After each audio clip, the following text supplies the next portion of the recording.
maxaad ka taqaanaa shaqooyinka xabsiyada iyo mushaharka maxaabiista? Muuqaalkan waxaan ku eegi doonaa xaqiiqda dhabta ah ee shaqooyinka xabsiyada iyo sida maxaabiistu u maareystaan nolol maalmeedkooda iyo mushaharka ay helaan wadamada kala duwan ee caalamka. Adduunka waxaa jira malaayiin maxaabiis ku jira xabsiyo kala duwan, balse ma ogtahay in qaar ka mid ah ay ka shaqeeyaan xabsiyada dhexdiisa si ay u helaan mushaar yar ama tababar shaqo.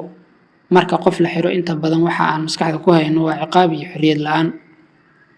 Mareykanka waa meesha ugu weyn ee maxaabiistu ka shaqeeyaan dunida. Waxay qabtaan shaqooyin sida tolidda dharka, nadiifinta, beeraley iyo xataa adeegyo telefoon. Mushaharka aad ayuu u hooseeyaa, celcelis ahaan waa wax ka yar $0 ilaa $1 saacaddii. Qaar ka mid ah maxaabiista shaqooyinka looguma siiyo wax lacag ah, sida gobollada Texas iyo Alabama. Xitaa lacag looma siiyo maxaabiista inkastoo ay shaqaynayaan, balse waxaa loogu tiriyaa khibrad ama in laga dhimo muddada xabsiga. Qaaradda Yurub, marka maxaabiistu ay helaan mushaar yar, sidee ayay u daboolaan baahiyadooda maalinlaha ah?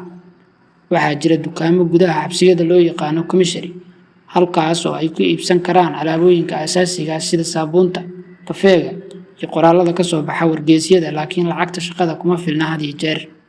Norway, maxaabiistu waxa ay helaan shaqooyin fudud sida nadiifin, cunto karin, farsamo gacmeedyo. Mushaharka waa qiyaastii €7 maalintii.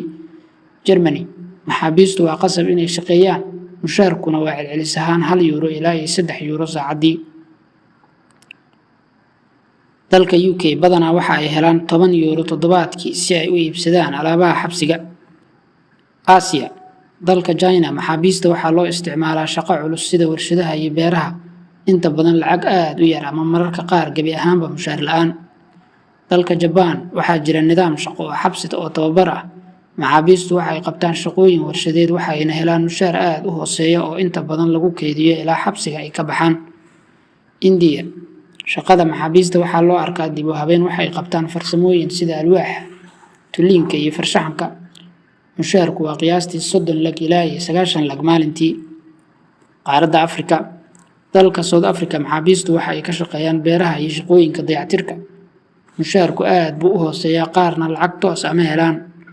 Dalalka kale ee Afrika, shaqada xabsiga badanaa waa qasab, inta badan lama bixiyo lacag, balse waxaa lagu sheegaa dib u habeyn iyo anshax dhisid.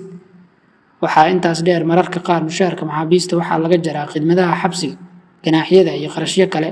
Taasi waxay ka dhigaysaa nolosha gudaha mid aad u adag.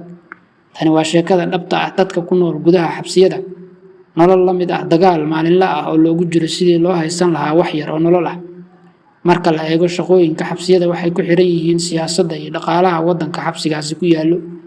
Dalalka qaar mushaharka ayaa aad u yar, qaarna gebi ahaanba ma bixiyaan wax mushaar ah. Si kastaba, dood weyn ayaa ka taagan in maxaabiistu ay helaan xuquuq shaqaale oo dhab ah iyo mushaar cadaalad ah. Su-aashu waxay tahay, shaqada maxaabiista ma tahay tababar nololeed mise waa ka faa'iidaysi xoogeed? Ha hilmaamin inaad ku soo biirto Togale. Mahadsanid.